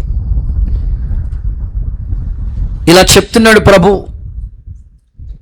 లూకా చాప్టర్ 11:21. బలవంతుడు ఆయుధాలు ధరించుకుని తన ఆవరణాన్ని కాచుకున్నప్పుడు అతని సొత్తు భద్రంగా ఉంటది. బలవంతుడు ఆయుధాలు ధరించుకుని తన ఆవరణాన్ని కాచుకున్నప్పుడు అతని సొత్తు భద్రంగా ఉంటది. దేవుడు నీకు ఇచ్చిన రక్షణ, అదే నీ సొత్తు. దేవుడు నీకు ఇచ్చిన తలాంతులు, అవే నీ సొత్తు. దేవుడు నీకు ఇచ్చిన వాటన్నిటినీ కూడా ఎలాగ కాపాడుకుంటున్నారు? భౌతిక విషయాల్లో మీ వస్తువుల్ని కాపాడటానికి ఎంత భద్రం చేసుకుంటున్నారు, అలాగే ఆత్మీయ విషయాల్లో కూడా నీకు ఇచ్చిన రక్షణ కాపాడుకోవాలి. నీకు ఇచ్చిన తలాంతులు, నీకు ఇచ్చిన కృపలను దేవుని పనిలో వాడబడాలి. అప్పుడు స్వతంత్ర భద్రంగా కాపాడబడుతుంది. లేకపోతే అపవాది చూడండి, వాడు యెరూషలేము నుంచి యెరికోకు అలా దిగొస్తున్నాడంట. యెరూషలేము నుంచి యెరికోకు ఎప్పుడైతే దిగొస్తున్నాడు, వెంటనే రెడీగా ఉన్నాడు దొంగోడు. వాడిని పట్టుకున్నాడు, కొరప్రాణంతో విడిచిపెట్టాడు, వస్త్రాలు దొంగిలించాడు. యాజకుడు వెళ్ళాడు, పట్టించుకోలేదు. లేవీయుడు వెళ్ళాడు, పట్టించుకోలేదు. కానీ మంచి సమరయుడు జాలిపడి గాయాలు కట్టి కొరప్రాణంతో ఉన్నవాడిని మళ్ళా పోటుకుని వాని ఇంటికి తీసుకెళ్ళి ఆహారం పెట్టి చేర్చిన పరలోకపు తండ్రి, మంచి సమరయుడు ఆయన. నీ మీద ఎంత జాలి పడుతున్నాడో. నీకు ఇచ్చిన తలాంతుల్ని ఉపయోగించకుండా, దేవుడు నీకు ఇచ్చిన సొత్తుని భద్రంగా కాపాడుకోకుండా ఒకేలా ఉన్నావేమో. ఈ ఉదయకాలం ఒక తీర్మానం చేసుకో. నువ్వెవరివో తెలుసా? దేవుని సొత్తు ఎందుకో తెలుసా? ఆయనకి మహిమ తీసుకురావటం కొరకే ఆయనకి సొత్తైన ప్రజలుగా మార్చాడు. యేసయ్య సేవకుడిగా కోరుకుంటున్న, నన్ను అడుగుము, జనములు నీకు స్వాస్థ్యముగాను భూదిగంతాల వరకు సొత్తుగా ఇస్తానని చెప్పాడు దేవుడు. ఇచ్చిన ప్రతి విశ్వాసి గురించి ప్రభుకు మేము లెక్క చెప్పాలి. అందుకే మీ నిమిత్తమే ప్రతి ఉదయం ప్రార్థన, ప్రతి సాయంకాలం ప్రార్థన. ప్రత్యేకంగా ఈ జూలై 1వ తారీఖు ఈ రోజు నుంచే సంపూర్ణ రాత్రి ఉపవాస ప్రార్థనలు సేవకులుగా ప్రతిరోజు ఇద్దరిద్దరు సేవకులు ప్రేయర్ చేస్తారు. ప్రభా, ఇచ్చిన ఈ సొత్తు కాపాడబడాలి, ఈ ఆత్మలు కాపాడబడాలి. పొరపాటున అపవాది క్రియలు వీళ్ళలోకి రాకూడదు నాయన. వీళ్ళను దేవుళ్ళలోంచి లోకంలోకి డైవర్ట్ చేస్తున్న ప్రతి క్రియలు నిర్మూలం అవ్వాలని, సొత్తైన ప్రజలు మీరు కాపాడబడాలని, మీ ఆవరణం కాపాడటం కొరకు, మీ ఆత్మీయ జీవితం కాపాడటం కొరకే సేవకులు చేస్తున్న కన్నీటి ప్రార్థన. నా ప్రార్థన మీరందరూ కాపాడబడి దేవునికి మహిమ తీసుకొచ్చి బిడలుగా మారుదురుగాక. గుడ్. ఇక రెండో మాటలకు వస్తాను. సెకండ్, భయపడకు, పేరు పెట్టి పిలిచాను, నువ్వు నా సొత్తు. ఎందుకు దేవుడు మనల్ని ఆయన సొత్తుగా చేసుకున్నాడు? చదువుదాం. తీతు పత్రిక 2వ మాట చదువుకుందాం. తీతు పత్రిక 2వ అధ్యాయం 14వ వచనం చదవగా విందాం. తీతు పత్రిక 2వ అధ్యాయం 14వ వచనం. ఆయన సమస్తమైన దుర్నీతి నుండి మనలను విమోచించి, ఆయన సమస్త దుర్నీతి నుండి మనల్ని విమోచించి సత్క్రియలందు ఆసక్తి గల ప్రజలను. ఒకసారి తీతు పత్రిక 2:14. ఆయన సమస్త దుర్నీతి నుండి మనల్ని విమోచించి సత్క్రియలందు ఆసక్తి గల ప్రజలుగా తన కోసం పవిత్రపరచుకొని తన సొత్తుగా చేసుకున్నట్టుకు తను తానే అర్పించుకునేను. చాలండి. రెండవదిగా సత్క్రియలు చేయటానికి, అవి కూడా ఎలా చేయాలో తెలుసా? ఆసక్తితో చేయాలంట. రెండవదిగా ఎందుకు మనల్ని ఆయన సొత్తైన ప్రజలుగా ప్రభు చేసుకున్నాడు అన్నయ్య అనంటే, బైబిల్లో అద్భుతమైన మాట చెప్తున్నాడు పౌలు గారు తీతు పత్రిక రాస్తూ. సమస్త దుర్నీతి నుండి దేవుడు తప్పించాడు. ఇదిగో ప్రభు మాట్లాడుతున్నాడు, సత్క్రియలందు నువ్వు ఆసక్తి కలిగిన వాడిగా ఉండాలి. నా ప్రార్థన, ఇక్కడ కూర్చున్న మీరందరూ కూడా దేవుని కొరకు ఏదో ఒకటి చేయాలనే తాపత్రయం మీ గుండెల్లో ఎప్పుడూ ఉంటుంది. అయితే దేవుని కొరకు మీరు ఏదో ఒకటి చేయాలని ఈ ఆసక్తి అప్పుడప్పుడు కాదట, ఎప్పటికీ. సత్క్రియల విషయంలో అశ్రద్ధ ఉండకూడదంట. దేవుని కొరకు నువ్వు ఏదైనా ఏ కార్యమైనా చేయాలన్నా, నీ ఇంటి కొరకు ఏదైనా చేయాలన్నా, నీ స్నేహితుల కొరకు ఏదైనా చేయాలన్నా, నీ కుటుంబం కొరకు ఏదైనా చేయాలి, సత్క్రియలు చేసే విషయంలో ఎప్పుడు నిర్లక్ష్యంగా ఉండకూడదు. మరింత ఆసక్తి కలిగిన బిడ్డలుగా ఉండాలి. అది దేవుడు కోరుకున్నాడు నీ నుంచి. సత్క్రియలు యందు ఎప్పటికీ మనం ఆసక్తిగా ఉండాలని ఆయన సొత్తైన ప్రజలుగా మనం మార్చుకున్నాడు. ఒకసారి అందరూ చేతులు పైకెత్తి హల్లెలూయా చెప్తారా? గట్టిగా చెప్పండి. ఎప్పటికీ నీ ఆసక్తి తగ్గకూడదు. మన క్రియలే మన వెంట వస్తాయి కదండి. మన క్రియలు చాలా ప్రాముఖ్యమైనవి. సత్క్రియలు యందు ఎప్పటికీ మనం ఆసక్తి కలిగి ఉండాలి. ఒకరిని ప్రోత్సహించుకోవాలట. సో ఇలాంటి ఈ 1వ తారీఖు ప్రేయర్ జరుగుతున్నప్పుడు సత్క్రియ చేయొచ్చు మనం. ఎలాగంటే 1వ తారీఖు, ప్రతి నెల 1వ తారీఖు ప్రేయర్ జరుగుతూ ఉంటుంది. మీరుంటున్న ఏరియాలో, మీరుంటున్న వీధి కావచ్చు, మీరుంటున్న ఏరియా. సో మీరు ఈరోజు ప్రేయర్కి వచ్చే ముందు మీ ఏరియాలో ఉన్న వాళ్ళందరూ జస్ట్ చిన్నమ్మో, పెద్దమ్మో, అక్కో, వదినమ్మో, ఎవరో ఒకరు మన వీధిలో ఉన్నవాళ్ళు, మన చర్చ్కి వచ్చేవాళ్ళు, లేకపోతే మీకు తెలిసిన వాళ్ళు, అయ్యా ఈరోజు 1వ తారీఖు ప్రేయర్ జరుగుతుంది, పొద్దున్నే మొదటి సమయం దేవుడికి ఇవ్వాలి, సేవకులు ఏర్పాటు చేశారు, మాతో కూడా రెండయ్యా మేము వెళుతున్నాం, జస్ట్ అని వాళ్ళకు ఒక చిన్న ఎంకరేజ్మెంట్, ప్రోత్సాహం. దేవుని సన్నిధికి వచ్చే విషయంలో, ఆ విషయంలో కొంచెం ఆసక్తిగా వాళ్ళని ఎంకరేజ్ చేస్తే ఖచ్చితంగా వాళ్ళు దేవుని సన్నిధికి వస్తారు. దేవుడు అది నీ నుంచి కోరుకుంటుంది ఏంటంటే సత్క్రియలు యందు ఎప్పుడు కూడా నీకు ఆసక్తి కలగాలి. ఇప్పుడు మీరు ఖచ్చితంగా ఏదోలాగా వచ్చేయటానికి ప్రయత్నిస్తారు, మొత్తం మీద వచ్చేసారు.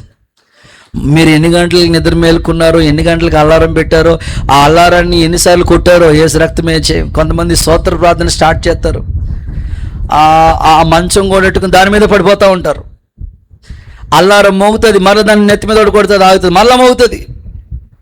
మొత్తం మీద దాన్ని జయించి మీరు వచ్చారు. సో మీరు ఈ విషయంలో ఎలాగ దేవుని పట్ల ఆసక్తిగా వచ్చారో అనేకులకి రావాలనే ఆశ ఉన్నది. ఒకవేళ మర్చిపోవచ్చు, కొన్నిసార్లు ఎందుకులే వర్షం పడ్డది కదలా, ఇట్లాగా కొంచెం అశ్రద్ధ రావచ్చు. అలాంటి వాళ్ళని మనమే మరలా పురుకొల్పి సత్క్రియలు యందు ఆసక్తి కలిగిన వారిగా ఉండాలనే దేవుడు మనల్ని సొత్తైన ప్రజగా చేశాడంట. నా ఆశ ఏంటంటే మీ తోటి వారిని కూడా ఎంకరేజ్ చేయండి. చూడండి, ఆ వాక్యం చదువుకుందాం. హెబ్రీయులకు రాసిన పత్రిక 10వ అధ్యాయం 25వ వాక్యం చూడండి ఒకసారి. హెబ్రీయులకు రాసిన పత్రిక 10:25. కొందరు మానేస్తున్నట్లుగా సమాజంగా కూడుకోవటం మానొద్దు, ఒకరినొకరు హెచ్చరిస్తూ ఆ దినము సమీపించడం మీరు చూచిన కొలది మరి ఎక్కువగా అలాగు చేయండి. చదవమ్మా. చూపుటకును ప్రేమ చూపండి, సత్క్రియలు చేయండి. అదిగో ఒకరిని ఒకళ్ళు ఎంకరేజ్ చేసుకోండి. ఎందుకంటే కొంతమంది మానుకుంటున్నట్లుగా, రాకడ అతి సమీపంలో ఉంది కాబట్టి వెళ్ళాలా, అంత అవసరమా, పొద్దున్నే అంత అవసరం, ఇట్లాగా మానేద్దాం అనేటట్లుగా ఉండేవాళ్ళు కొందరు చాలామంది ఉన్నారు. అలాంటి వారిని మనమే ఎంకరేజ్ చేసి మరలా దేవుని సన్నిధికి నడిపించగలిగితే, దేవుడు ఆయన సొత్తైన ప్రజలుగా నిన్ను చేశాడని, ఆయన నిన్ను కొన్నందుకు, నీ కొరకు వెల చెల్లించినందుకు నిజంగా ఆయన సొత్తుగా నువ్వు బ్రతకటానికి యేసయ్య మనందరికి కృపను అనుగ్రహించునుగాక. చేతులు ఊపుతూ ఒక్కసారి హల్లెలూయా అని చెప్పండి. ఆ కీర్తన మనం పాడుకుంటూ ముందుకెళదాం. నేనెందుకని నీ సొత్తుగా మారితిని, యేసయ్యా నీ రక్తము చే కడుగబడినందున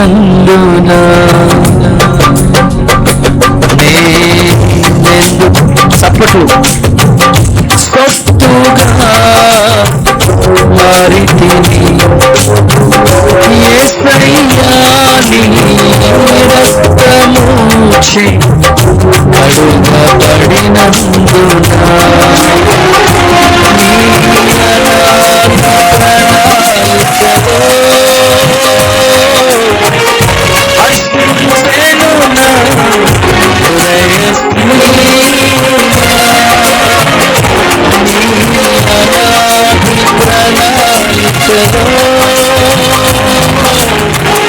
హర్షించెను నా హృదయ సీమ.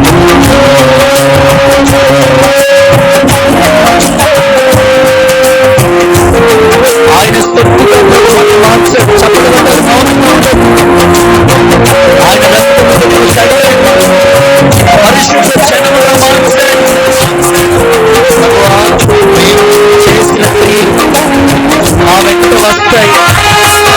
ఇంకా ఎక్కువగా సత్క్రియ చేయడానికి, ఒకరినొకరిని కొనుగోలుకోవడానికి అలాంటి కృపను మాకు ఇవ్వండి. ఎవరైనా మనసారా పాడుగా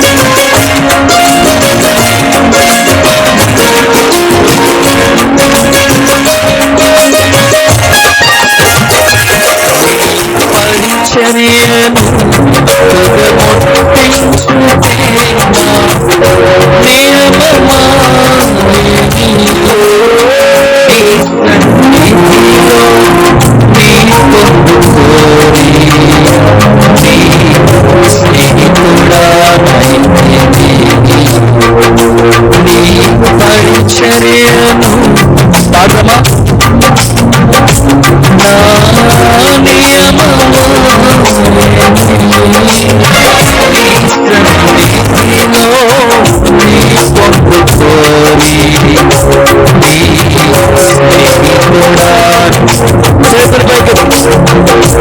ఆహా నా ధన్యత నా భాగ్యము ఏమని వివరించు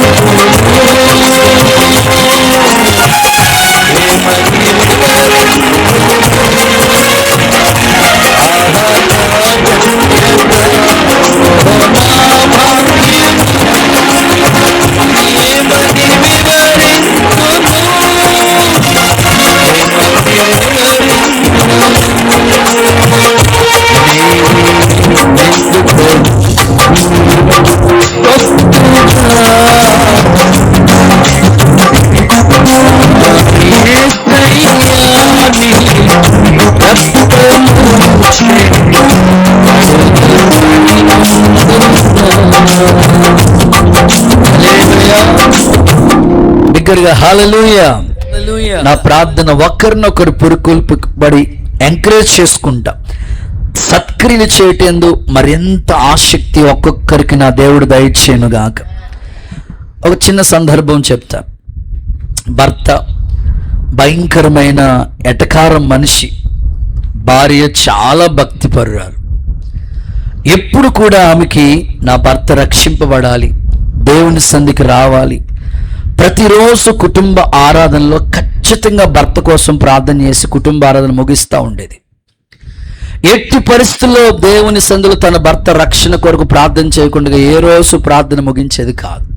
ప్రభా, నాకున్న ఆసక్తి, నేనెంత దేవుని మందిరానికి ఎంతగా పరుగులు తీస్తున్నాను, ఆదివారం ఎలా వస్తున్నాను, ఉపవాస ప్రార్థనకి ఎలా వస్తున్నాను, పిల్లలు ఎలా వస్తున్నారో, నా భర్త కూడా దేవుని సంధికి రావాలయ్యా.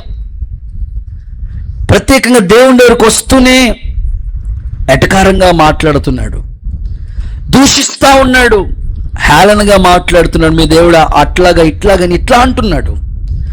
ఏ విధము చేతనైనా సరే నా భర్తను రక్షించి ప్రభు అని ప్రతిరోజు కుటుంబ ఆరాధన చేసుకుంటూ భర్త కోసం కన్నీళ్లతో ప్రార్థన చేస్తూ ఉంటుందట ఈ స్త్రీ. ఎంతో ఆసక్తిగా ఉంటుంది దేవుని కార్యాలంటే. స్తోత్ర ప్రార్థన, సన్నిధన్న, పరిచర్య అన్న, సేవా కార్యక్రమాలు ఎంతో ఆసక్తిగా పరిగెడుతూ ఉంటుంది. ఓ రోజు కుటుంబ ఆరాధన చేసుకోవటానికి చాప వేసుకుని ప్రార్థన మొదలు పెడదాం అనుకుంది. అప్పుడే పని నుంచి వచ్చాడు. వచ్చిన వెంటనే ఇదిగో ఇలా రా అని పిలిచాడు. వెళ్ళింది. ఇదిగో మాంసం తీసుకొచ్చాను, మంచిగా ఫ్రై చేసి కూర వండు. అయ్యా కుటుంబ ఆరాధనకి టైం అయిపోయిందండి అయ్యా, 7 అయిపోయింది, ఇంత లేటుగా వస్తే ఎలా అండి, 5 గంటలు తెస్తే నేను చక్కగా వంట చేసి పెట్టేదాన్ని. ఇదిగో ఇంకేం మాటలు మాట్లాడొద్దు. మీ బైబిల్ ఏం చెప్తుంది, దేవుని వాక్యం ఏం చెప్తుంది, నీ భర్తను మాటకి లోబడాలని రాసలేదా దేవుని వాక్యం? ఇదేనా మీ పాస్టర్ గారు మళ్ళీ మమ్మల్ని కూడా. సరే అనుకుని ఇంక కుటుంబ ఆరాధన ఆపి చాపేసుకుందాం, ప్రార్థన మొదలెడదాం. ఎవరి పిల్లలు మీరు స్తోత్రాలు చెప్తా ఉండండిరా, నేను నాన్నకి అర్జెంటుగా గబగబా ఫ్రై చేసి వస్తానని. వెళ్ళింది, గబగబా వేడివేడిగా చక్కగా మాంస కూర అద్భుతంగా చేసింది, వంట చేసేసింది.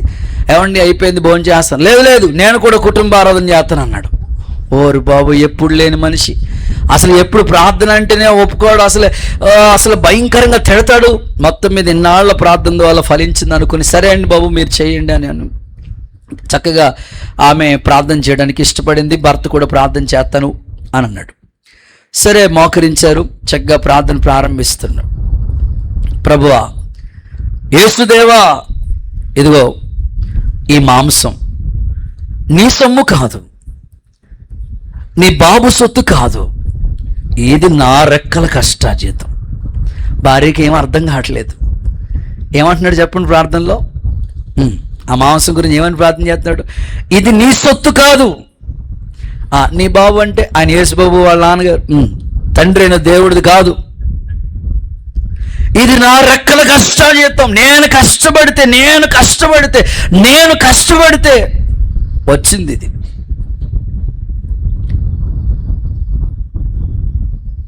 భార్యకి ఏం అర్థం కావట్లేదు. ఏంటి ఎప్పుడు ప్రార్థన చేయలేని మనిషి ఇంత అద్భుతంగా ఇంతలాగా ఎటకారంగా, ఇంకా నన్నే ఎటకారంగా చేస్తానంటే యేసుబాబుని కూడా ఎటకారంగా మాట్లాడుతున్నాను అనుకుని, సరే అనుకుని అలాగే ఏకీభూతుంది. ఏమంటానికి లేదు కదండి. యేసు నామంలో అడుగుతున్నాను తండ్రి అన్నాడు. ఆ ఒక్క మాట బట్టి పట్టాడు ఎక్కడి నుంచో మొత్తం మీద. యేసు నామంలో అడుగుతున్నాను తండ్రి అన్నాడు. ఆమె నాన్న లోపలనే మాంస ముక్కలన్నీ మాయమైపోయినాయి. కుక్కొత్త అటుకెళ్ళిపోయింది. ప్రార్థనలో కుక్కొచ్చి పట్టుకెళ్ళిపోయింది. భర్త అంటాడు, ఏంటే బాబు ఇలాగైంది? మరి నీకే ఇన్ని తెలివితేటలు ఉంటే నీ సొత్తు కాదు, నీ బాబు సొత్తు కాదన్నావు కదా, నీకే ఇన్ని తెలివితేటలు ఉంటే ఆయన చేతులతో మనల్ని నిర్మాణం చేసుకున్నాడు.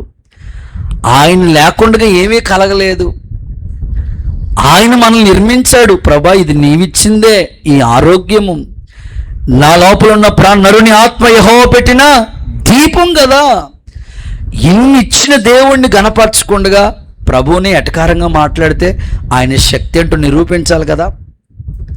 అప్పటి నుంచి ఇక మోకాళ్ళు వేయటం ప్రార్థన చేశాడు. భార్యని గౌరవించడం, సన్నిధికి రావటం, ఇక సంఘములో సత్క్రియలు చేయటానికి మరింత ఆసక్తిగా మారిపోయాడు. చప్పల కొడుతూ సరే యేసయ్యకి మహిమ చెల్లిద్దామా?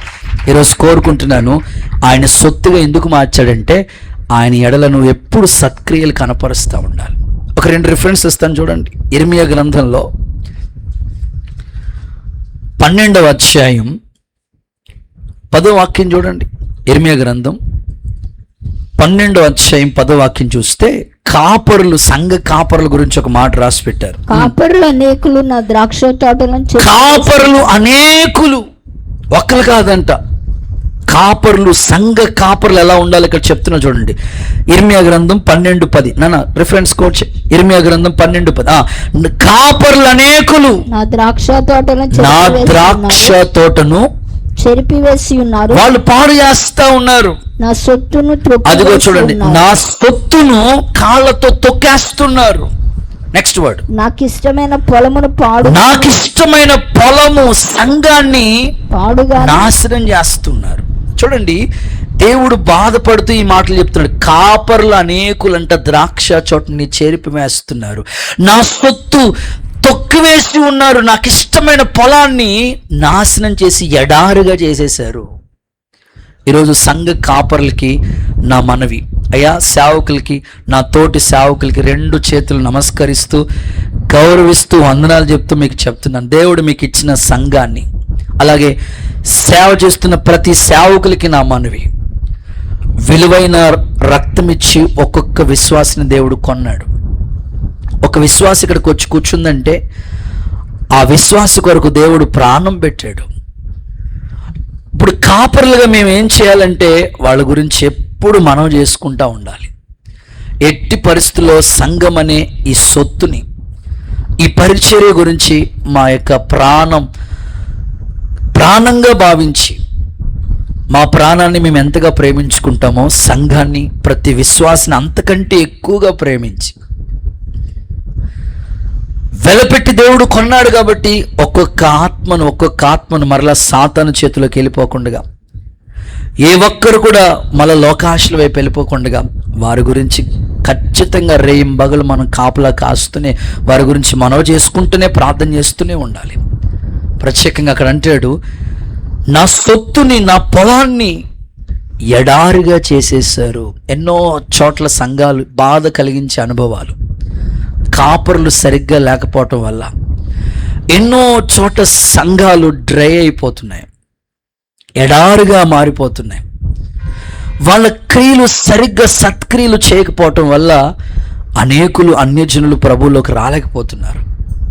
ఇలాంటి ఈ చివరి దినాల్లో రోషం కలిగి అపోస్తుల పరిచర్య చేయటానికి ఎంపిక చేయబడిన ప్రతి సేవకుడు పట్టుదలతో, ప్రభా మా క్రియల ద్వారా సంఘం కట్టబడాలి ప్రభా, ఎడారిగా ఉన్న ప్రాంతం కూడా ఏదేనిగా నువ్వు మార్చగలిగిన శక్తివంతుడు అని మొరపెట్టుకుందాం. దేవుని పాదాలు పట్టుకుందాం. సత్క్రియల ద్వారా, మన క్రియల ద్వారా సేవ సొత్తైన పరిచర్యగా మార్చబడి కాపాడబడటానికి దేవుడు కృపను అనుగ్రహించును గాక. ఇంకొక రిఫరెన్స్, సేవకుడు ఎలా ఉండాలి ఇంకొక రిఫరెన్స్ కూడా చెప్తాను. రాసుల మొదటి గ్రంథం 8వ అధ్యాయం 6వ వాక్యం చూడండి ఒకసారి. రాసుల మొదటి గ్రంథం 8వ అధ్యాయం 6వ వాక్యం. త్వరగా ఫాస్ట్గా చదివేవాళ్ళు ఫాస్ట్గా ఉండాలి, సమయం పరిగెడుతుంది. త్వరగా ఒక 10 నిమిషాల్లో యాజకుడు యెహోవా నిబంధన మందసము తీసుకుని దాని స్థలములో, అనగా చదవక మందిరము అతి పరిశుద్ధ స్థలంలో కెరూబుల రెక్కల కింద దానిని ఉంచిరి. రాజుల మొదటి గ్రంథం 8:6.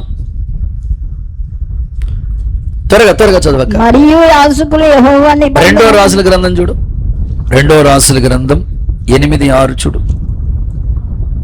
కరెక్ట్. 2 కింగ్స్. రాజు ఆ స్త్రీని అడిగినప్పుడు, 8వ అధ్యాయం 6వ వచనం. రాజు ఆ స్త్రీని అడిగినప్పుడు ఆమె అతనితో సంగతి తెలియ చెప్పాను. కాబట్టి రాజు ఆమె పక్షమున ఒక అధిపతిని నియమించి, నోట్ చేయండి, ఆమె సొత్తు యావత్తు ఆమె దేశము విడిపించినప్పటి నుండి నేటి వరకు భూమి ఫలించిన పంట యావత్తు ఆమెకు మరలా ఇమ్మని సెలవిచ్చి. నాతో కలిసి ఈ మాట చెప్పండి.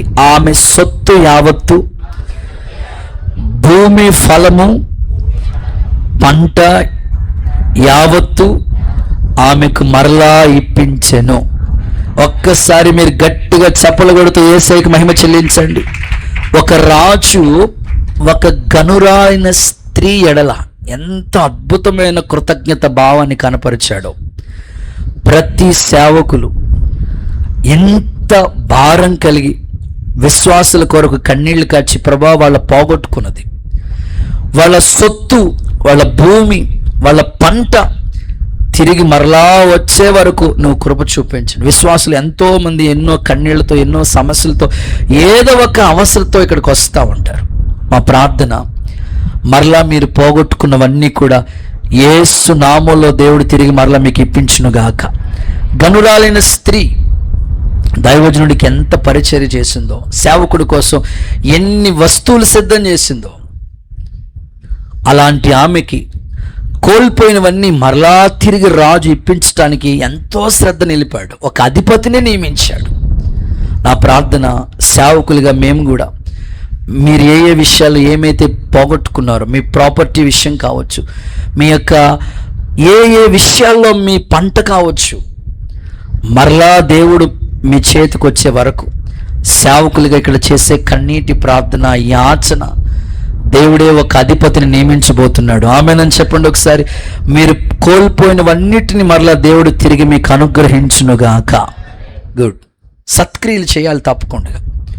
సో చివరి మాట, ఆఖరి మాట చదువుకుని మనం ప్రార్థనలోకి వెళ్ళిపోదాం. ఎందుకు ఆయన మనల్ని భయపడకు, నీవు నా సొత్తు అయిన ప్రజలుగా మనల్ని చేసుకున్నాడో మూడో మాట చదువుకుని మనం ప్రార్థన చేసుకోబోతున్నాం. చదవండి. పేతురు రాసిన మొదటి పత్రిక 2వ అధ్యాయం 9వ వచనం చదువుకుని మనం ప్రార్థన చేసుకోబోతున్నాం. అయితే మీరు చీకటిలో నుండి చీకటిలోంచి ఆశ్చర్యకరమైన వెలుగులోనికి మిమ్మల్ని పిలిచిన వాని గుణాతిశయములను ప్రచురించు నిమిత్తం ఏర్పరచబడిన వంశం, రాజులైన యాజక సమూహం, పరిశుద్ధ జనం, ఆ మాట చూడండి, దేవుని సొత్తైన ప్రజలై ఉన్నారు. చాలు. ఎందుకు దేవుడు మనల్ని ఆయన సొత్తుగా చేసుకున్నాడు అని అంటే, మూడవదిగా దేవుని గుణాతిశయాలు ప్రచురించుటకు. చెప్పండి, నాతో కలిసి చెప్పండి. దేవుని గుణాతిశయములను ప్రచురించుటకు. దేవుని గుణాతిశయాల్ని మనమే ప్రకటించాలి. దేవుడు ఎందుకోసం మనల్ని సొత్తైన ప్రజలుగా చేసుకుని రక్తం ఇచ్చి కొన్నాడు, భద్రంగా కాపాడుతున్నాడంటే ఆయన గుణాతిశయాల్ని మనం ప్రచురిస్తున్నామా లేదా? రాజులైన యాజక సమూహంగా చేశాడు. ఇంకా మరి ఆయన గుణాతిశయాల్ని ప్రచురించకపోతే ఈ జూలై నెలలో ఒక తీర్మానం చేసుకోండి. ప్రభువా, నీ గుణాన్ని అనేకులకి చెప్పేటట్లుగా, నీ గుణాతిశయాల్ని ప్రకటించేటట్లుగా నేను ఎక్కడైతే పని చేస్తున్నానో, ఏ డిపార్ట్మెంట్లో ఉన్నానో, ఎక్కడ పని చేసుకున్నాను, ఎక్కడ వ్యాపారం చేసుకున్నాను, ఎక్కడ చిన్నగా నేను చదువుకున్నాను, ఆ చోటు నీ గుణాతిశయాల్ని ఖచ్చితంగా ప్రచురించాలి. నా ప్రార్థన, దేవుడు తన మంచితనం అంతా మన ఎదుట కనపరిచాడు. ఆయన ఎంత మంచివాడో ఆయన గుణాల్ని మీరు పనిచేస్తున్న స్థలాల్లో యేసు నామంలో ప్రకటించుదురుగాక. ఒకసారి అందరూ చేతులు ఊపుతూ ఆమేనండి. నాకెందుకులే అనే భావన మీరు ఎప్పుడు అనుకోవద్దు. ఖచ్చితంగా మీరున్న చోట ఆయన గుణాతిశయాల్ని ప్రచారం చేయాలి. ఆయన గుణాలు ఏంటి? 5 గుణాలు చెప్తాను యేసయ్యలో. పరిశుద్ధుడు. చెప్పండి, ఆయన ఎవరు? ఆయన గుణం అది. నేను పరిశుద్ధుడిని గనుక మీరు సకల ప్రవర్తన విషయంలో పరిశుద్ధంగా ఉండండి. దేవుడు అంటేనే దండం పెట్టడానికి అర్హుడుగా ఆయన లాంటి పరిశుద్ధుడు ఇంకొకరు లేరు. ఒక్కసారి మనసు పెట్టండి. దేవుని యొక్క పరిశుద్ధత గురించి మనం ప్రకటించాలి. ఆయన గుణం అది. ఆయన గుణం ఏంటంటే ప్రేమమయుడు, ప్రేమ కలిగిన వాడు. ఆయన ఎంతగా ప్రేమించాడో, ఈ లోకానికి ప్రాణం పెట్టినంతగా ప్రేమించాడు. ఆయన ప్రేమ ఒక గుణం. ఆయన ప్రేమని నువ్వు సమాజానికి చెప్పాలి. ప్రజలందరూ కూడా ద్వేషంతో, పగతో ఉన్నారు. మనము ఆయన ప్రేమను ప్రకటించడానికి ఆ గుణాన్ని ఖచ్చితంగా చాటి చెప్పాలి. క్షమించే దేవుడు, పాపాలు క్షమించే దేవుడు. ఈ భూమి మీద ఎవ్వక్కరు కూడా పాపాలు క్షమించడానికి అధికారం లేదు. పాపం పోవడానికి ప్రజలు ఎన్నో ప్రయత్నాలు చేస్తున్నారు, కానీ పాపాలు క్షమించే ఏకైక దైవం ఎవరైనా ఉన్నారంటే ప్రభువైన యేసుక్రీస్తే. వాళ్ళకి మనం ఖచ్చితంగా పాపాలు క్షమించే దేవుడు యేసని చెప్పాలి. స్వస్థపరచు దేవుడు. స్వస్థపరిచే దేవుడు. ఎంతో భయంకరమైన అనారోగ్యాలతో, వ్యాధి బాధలతో ప్రజలు అల్లాడిపోతున్నారు. ఇప్పుడు వాళ్ళకి యేసయ్య గుణాతిశయని మనం చెప్పాలి. యేసయ్యలో స్వస్థత ఉన్నది, యేసయ్యలో శక్తి ఉంది అని ఖచ్చితంగా స్వస్థత గురించి ప్రకటించాలి. ఈ సర్వశక్తి కలిగిన దేవుడు ఆయన గుణమే. ఆయనకు అసాధ్యమందంటూ ఏదీ లేదు. ఈ చివరి దినాల్లో ప్రభు యొక్క మహిమ గుణాతిశయాలను మనమందరం ప్రకటించడానికి యేసయ్య మనందరికి కృపను అనుగ్రహించునుగాక. ఒకసారి అందరూ చేతులెత్తి ఆమేనని చెప్తారా? ఒక చిన్న ఉదాహరణ చెప్తానండి. ఈ మధ్య కాలంలో ఒక పెద్ద ఆయన సాక్ష్యం నేను విన్నాను. ఆయనకి ఈ హాస్టల్లో చిన్న జాబు, హాస్టల్లో చిన్న ఉద్యోగం, వాచ్మెన్ ఉద్యోగం. నెల వచ్చేటప్పటికి 700 జీతం వచ్చేదంట. ఆయన జీతం ఎంత వచ్చేదంటే నెలకి 700 వచ్చేదంట. ఈ 700లో 70 రూపాయలు తప్పకుండా దేవుని దశంభాగం తీసేవాడట. 30 రూపాయలు మందిరానికి వెళ్ళటానికి ఛార్జీలకు వాడేవాడంట 4 వారాలు.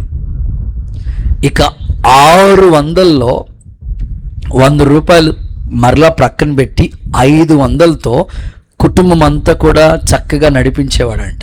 4 పిల్లలు. ఈ 700 జీతంతోనే కుటుంబాన్ని పోషిస్తూ సంవత్సరంలో 2 సార్లు దైవ సేవకులు ఆర్ఆర్కే మూర్తి గారిని ఆ రోజుల్లో దైవజనులు యేసన్న గారిని, ఇలాంటి పెద్ద పెద్ద సేవకుల్ని పిలిచి సంవత్సరంలో 1 లేదా 2 సార్లైన కూటాలు పెట్టేవాడంట. ఒకసారి మనసు పెట్టండి, ఆ పెద్ద ఆయన సాక్షి నేను విన్నప్పుడు 700 జీతం అసలు ఎక్కడ సరిపోతుంది? ఎలాగైనా సరే నా ద్వారా దేవుని గుణాతిశయాలు ప్రచారం చేయాలి, నా ద్వారా ప్రభు నామాన్ని ప్రకటించాలి సమాజంలో అనుకుని ఆయన ఖచ్చితంగా సువార్త కూటాలు పెట్టడానికి, ఆయన గుణాతిశయాన్ని ప్రకటన చేయటానికి అలా సేవకి సహకారిగా ఉండేవాడంట. చాలన జీతంతో అంతగా ఆ వచ్చే జీతాన్ని ఎంతో కొంత దాచి ఆ వచ్చిన డబ్బులతో సువార్త కూటాలు ఏర్పాటు చేసేవాడంట. అలా ప్రకటించిన ఆ తండ్రి కష్టం దేవుడు చూశాడు. వాళ్ళ కుమారుని ఒక సేవకుడిగా, ప్రపంచానికి ఒక గొప్ప సేవకుడిగా దేవుడు వాడుకుంటున్నాడు. గట్టిగా చప్పలు కొడుతూ సరే యేసయ్యకి మహిమ చెల్లిద్దామా? ఎందుకు ఈ సాక్ష్యాన్ని మీకు చెప్పానంటే, ఖచ్చితంగా మరి మనం ఆయన గుణాతిశయాల్ని ప్రచారం చేయాలి. ఇప్పుడు సోషల్ మీడియా వచ్చింది కాబట్టి ఈజీగా మీరు దేవుని వాక్యం ప్రతిరోజు స్టేటస్ పెట్టుకుంటున్న ద్వారా మీ ఫోన్లో ఎంతమంది చూస్తారో, ఎంతమంది ఉన్నారో వాళ్ళందరికీ దేవుని వాక్యం వెళుతుంది. ఏదో విధంగా ఆ వాక్యం అన్యజనులకు వెళ్తే ఏదో విధంగా ప్రభు మార్గంలోకి వాళ్ళు వస్తారు.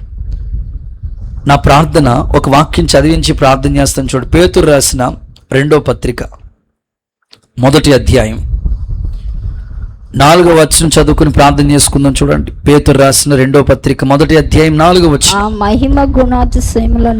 ఆయన మహిమ గుణాతిశయాల్ని బట్టి ఆయన మనకు అమూల్యములను అత్యధికమైన వాగ్దానాలు అనుగ్రహించున్నాడు. దురాశను అనుసరించుట వలన లోకమందున్న భ్రష్టత్వమును ఈ వాగ్దానముల మూలంగా మీరు తప్పించుకుని దైవ స్వభావములందు పాలివారగనట్లు వాటిని మనకు అనుగ్రహించాడు. దేవునికి స్తోత్రం చెప్పండి ఒకసారి. వాగ్దానాలు ఎందుకో తెలుసా? కొంతమంది వాగ్దానం అంటే దేవుడు రాత్రికి రాత్రి రాసేస్తాడేమో అనుకోవద్దు. ఎన్నో వాగ్దానాలు రాసి పెట్టాడు బైబిల్లో. రాత్రికి రాత్రి రాసినవి కాదు ఇవి, ఎప్పుడో రాసినవి అమూల్యములంటి వాగ్దానాలు ఉన్నాయి. ఈ వాగ్దానాలు ఎందుకో తెలుసా? మనము దైవ స్వరూపంలోకి రావటానికి, దేవుని పోలికలోనికి రావటానికి అమూల్యములంటి అత్యధికమైన వాగ్దానాలు మనకి ఇచ్చాడు. ఏదో వాగ్దానం అలా చదువుకుని ప్రార్థన చేసుకుని బైబిల్లో పెట్టుకోవటం కాదు, కానీ ఆ వాగ్దానం ద్వారా మనం రూపాంతరం చెంది దేవుని గుణాతిశయాలు ప్రచురించమంటున్నాడు.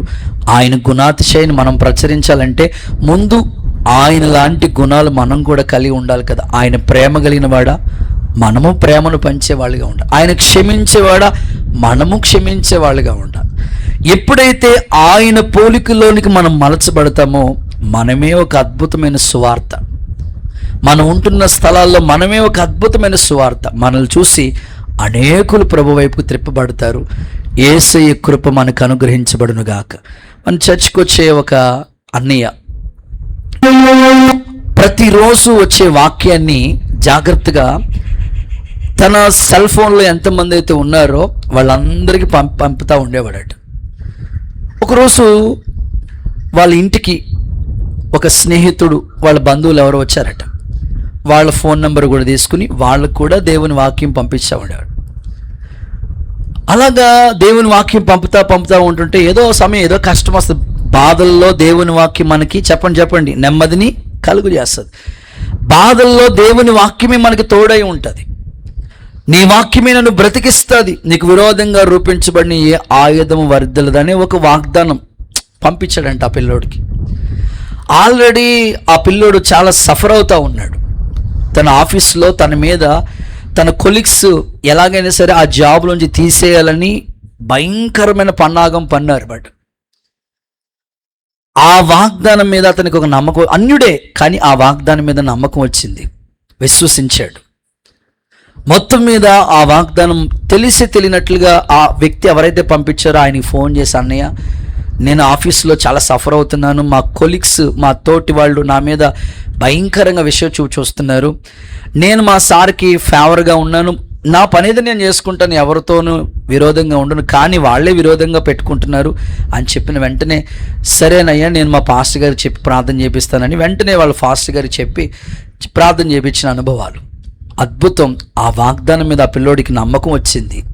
అద్భుత రీతిగా ఆ ఆఫీసులోంచి తీసేద్దామని, ఆ ఉద్యోగం లేకుండా చేయాలని విరోధంగా ప్రయత్నించిన వాళ్ళ విరోధ భావాలన్నీ దేవుడు అణిచివేసి వాళ్ళ స్టాఫ్ అందరిలోనే ఆ పిల్లోడిని ఒక ఉన్నత స్థానంలో కూర్చోబెట్టారంట. చప్పలు కొడుతూ ఒకసారి యేసయ్యకి మహిమ. ఒక చిన్న వాగ్దానం పంపించడం ద్వారా ఆ పిల్లోడు ఇప్పుడు ఆ స్టాఫ్లోనే ఉన్నత స్థానంలోకి రావటం మాత్రమే కాదు, ఆ పిల్లోడు ఇప్పుడు దేవుని మందిరానికి వస్తున్నాడు. దేవుని మందిరానికి రావటమే కాదు, మారు మనసు పొందాడు. మారు మనసు పొందడమే కాదు, బాప్తిసం తీసుకున్నాడు. బాప్తిసం తీసుకోవడమే కాదు, సంఘానికి స్తంభములాగా మారిపోయాడు. దేవునికి స్తోత్రం. ఎందుకు ఈ సాక్షి మీకు చెప్పానంటే, దేవుని గుణాన్ని దాచిపెట్టొద్దు, మనం ప్రచురం చేయాలి. అనవసరమైన విషయాలన్నీ, వ్యర్థమైన వాటన్నీ స్ప్రెడ్ చేస్తూ ఉంటాం. ఓ చీర, అక్క ఈ చీర ఎక్కడ కొన్నావు? చందన బ్రదర్స్ 1+1 ఆఫర్ తెలుసా నీకు? ఎంత అద్భుతంగా అడ్వర్టైజ్మెంట్ చేస్తూ ఉంటాము. మరి దేవుడు నీకు ఇన్ని స్వస్థతలు ఇచ్చాడు, ఇన్ని ఆరోగ్యాలు ఇచ్చాడు, నీ పిల్లలకి ఎంత మంచి భవిష్యత్తు ఇచ్చాడు, ఎన్నో కార్యాలు నీకు చేశాడు. మరి ఆయన గుణాన్ని చెప్పవా? అనేకులకు ప్రకటించు. అందుకే నిన్ను సొత్తైన ప్రజలుగా చేశాడు. అలాంటి కృప దేవుడు మనందరికీ దయచేయునుగాక. నేను ముగిస్తున్నాను. భయపడకు, నీవు నా సొత్తు. పేరు పెట్టి పిలిచి ఉన్నాను. ఎందుకోసం ఆయన సొత్తుగా మనల్ని చేసుకున్నాడో ముచ్చటగా 3 మాటలు చెప్పాను. చెప్పండి, ప్రార్థన చేసుకుందాం. నెంబర్ 1, దేవుని మహిమ పరచుటకు. దేవునికి మహిమ రావాలి నీ ద్వారా. విలువ పెట్టి అందుకే కొన్నాడు నేను. 2వది, సత్క్రియలు చేయాలి, అవి కూడా ఆసక్తిగా చేయాలి. అనేకులు నువ్వే ఎంకరేజ్ చేయాలి, ప్రోత్సహించాలి. నెంబర్ 3, దేవుని గుణాతిశయాల్ని ప్రచారం చేయాలి. అందుకొరకే ఆయన సొత్తైన ప్రజగా నేను చేసుకున్నాడు. అలా ఈ నెలంతా ఆయన సొత్తైన ప్రజలుగా ఉండడానికి దేవుడు మనందరికీ కృప అనుగ్రహించబడునుగాక. ఆమేన్. అందరూ అలాగే లేచి నిలబడదాం. చిన్న ప్రార్థన చేసుకుని ముగించుకుందాం. విత్తబడిన వాక్యము మనలో ఫలించినట్లుగా అందరూ లేచి నిలబడండి. లేచి నిలబడిన మీరందరూ చేతులు చాపి ఒకే ఒక చిన్న ప్రార్థన చేసుకోండి. మౌనంగా ఉండొద్దు, అందరూ ప్రార్థన చేసుకోండి. ఇప్పుడు ఇవయ్యా కీబోర్డ్. అందరూ ప్రార్థన చేసుకోండి. ప్రభువా, ఈ నెల మాకు వాగ్దానం చేస్తావు, భయపడకు, నీవు నా సొత్తు. ఇదే ప్రార్థన చేసుకోండి. ప్రభువా, నీ సొత్తైన ప్రజగా నన్ను చేసావయ్యా. నేను పనికిరాని పాత్రనే, కానీ వెలపెట్టి నువ్వు నన్ను కొన్నావు, విమోచించావు, పేరు పెట్టి పిలిచావు. ఆయన సొత్తుగా మనల్ని మార్చాడు. ఈ మాటలన్నీ ఫలించినట్లుగా అందరూ స్తోత్రం స్తోత్రం అని చెప్పండి. ప్రార్థన చేసుకుందాం. ప్రార్థన. హల్లెలూయా. నీ పరిశుద్ధ నామానికి వందనాలు, కృతజ్ఞతలు, స్తోత్రాలు చెల్లిస్తున్నాం తండ్రి. ఇంతవరకు ఈ ఉదయ కాలంలో మీరు వాగ్దాన సందేశాన్ని అనుగ్రహించినందుకు స్తోత్రము నాయన. నేను నిన్ను విమర్శించున్నాను. భయపడకు, పేరు పెట్టి నేను పిలిచాను, నీవు నా సొత్తని మీరు తెలియపరిచారు ప్రభువా. ఎందుకు నీ ప్రజలను సొత్తైన ప్రజలుగా చేసుకున్నావో వాక్యం ద్వారా మాట్లాడారు ప్రభువా. మీకు స్తోత్రాలయ్యా. నిన్ను మహిమపరచుట కొరకై మమ్మల్ని సొత్తుగా చేశారని తెలియపరిచారు తండ్రి. మీకు స్తోత్రాలయ్యా. అయ్యా, మేము నిన్ను మహిమపరచుట కొరకే సృష్టించబడ్డామయ్యా. ఎక్కడ మా ద్వారా, మా బిడ్డల ద్వారా, సేవ ద్వారా నీ నామం అవమానపరచబడకూడదయ్యా. ప్రతి నిత్యము ప్రతి చోట మీ నామం మహిమపరచబడాలి. మేము బహుగా ఫలిస్తే మీ నామం మహిమపరచబడుతుంది తండ్రి. మా బిడ్డలందరూ బహుగా ఫలించేటట్లు సహాయం చేయండి దేవానికి స్తోత్రాలు చెల్లిస్తున్నాం. అలాగున వారి బిడ్డల ద్వారా, వారి ద్వారా నైనా నీ నామం మహిమపరచబడడానికి కృప చూపించండి. యేసయ్యా మీకు స్తోత్రాలు. అలాగే మేము సత్క్రియలందు ఆసక్తి గల వారిగా ఉండుట కొరకే మమ్మల్ని సొత్తుగా చేశారని తెలియపరిచారయ్యా. యేసు నామములో ప్రతి ఒక్కరికి అయా సత్క్రియలందు విశేషమైన ఆసక్తిని కలుగు చేయండి ప్రభువా. అనేకుల్ని పురుకొల్పే కృపను దయచేయండి నాయన. యేసయ్యా మీకు స్తోత్రాలు చెల్లిస్తున్నాం తండ్రి. నాయన సమాజంగా కూడుకొనుటకు వెనకబడకుండా పురుకొల్పే అనుభవంలోనికి నడిపించండి అయ్యా. మీకు స్తోత్రాలు. సమాజంలో వారు సత్క్రియలందు ఆసక్తి కలిగి ఉన్నప్పుడు నిశ్చయంగా మీ నామం మహింపరచబడుతుంది అయ్యా. దయచేసి మా బిడ్డలందరికీ అత్యాసక్తిని కలుగు చేయమని వేడుకుంటున్నాం నా తండ్రి. మీకు వందనాలు చెల్లిస్తున్నాం ప్రభు. అలాగే మీ గుణాతిశయాలను ప్రచురించే నిమిత్తమే మమ్మల్ని సొత్తుగా చేశారని తెలియపరిచారయ్యా. ప్రతి చోట మీరు కలిగిన గుణాలను ప్రచురం చేసే కృపనివ్వండి అయ్యా. నాయన మీరు క్షమించే దేవుడు అని, సర్వశక్తి కలిగిన దేవుడు అని, ప్రేమామయుడు అని, పరిశుద్ధుడు అని మీ గుణాలను అనేకులకి తెలియపరిచేటట్లుగా ప్రచురం చేసే కృప మాకు మా బిడ్డలకు మీరు దయచేయమని ప్రార్థిస్తూ ఉన్నాం. అమూల్యమైన మీ వాగ్దానాలు మాకు ఎందుకు ఇచ్చారో తెలియపరిచారయ్యా. అవి అనేకులకి తెలియపరచడం కొరకు కృప చూపించండి తండ్రి. మీకు స్తోత్రాలు. విత్తబడిన వాక్కులు నీ బిడ్డల అందరి హృదయాల్లో ఫలభరితంగా మార్చండి అయ్యా. వాక్యమున నీ బిడ్డలు వాక్యమును హత్తుకోవాలి, అలా వెంబడించాలి. ఈ వాగ్దానం వారి ఎడల సంపూర్తిగా నెరవేర్చబడాలి. యేసు నామములో ఈ నెలలో మా బిడ్డలు అందరూ నిన్ను మహిమపరచాలి ప్రభు. నిన్ను నాయన నీ గుణాశయాలను ప్రచురం చేసి ఇంకా ఆయా సత్క్రియలందు గొప్ప ఆసక్తి కలిగిన బిడ్డలుగా చేసి మహిమ పొందుకోనండి. ఈ నెలంతా కావలసినటువంటి ప్రతి అవసరత మా బిడ్డలకు మీరు తీర్చండి. విడిచిన మార్గాల్లో ప్రయాణాల్లో తోడైందండి. డ్యూటీల్లో, వ్యాపారాల్లో, చేతి పనుల్లో, ఆయా చదువుల్లో విశేషమైన కృప అనుగ్రహించండి తండ్రి. మీకు స్తోత్రం. ఈ నెల ఇంకా నీ అందు ఒక భక్తి కలిగి ఆత్మల భారం కలిగి సేవకులు సేవ చేసే కృపనివ్వండి ప్రభువా. మీకు స్తోత్రం అయ్యా. ఇంకా విశేషమైన ఆసక్తిని, మీ నామాన్ని, మీ గుణాలను ప్రచురం చేసే కృపను దయచేస్తారని సమస్త ఘనత మహిమ మీకే ఆరోపిస్తూ యేసయ్య పరిశుద్ధ నామములో ప్రార్థించి వేడుకొంచున్నాం తండ్రి. ఆమెన్. ఆమేన్. మన తండ్రి అయిన దేవుని ప్రేమ, ఆయన కుమారుడైన యేసయ్య కృప, పరిశుద్ధాత్మని అన్యోన్య సహవాసం సన్నిధి సదాకాలం మనకి తోడై కాపాడి నడిపించునుగాక. ఆమేన్. హల్లెలూయా. అందరికి వందనాలండి. God bless you.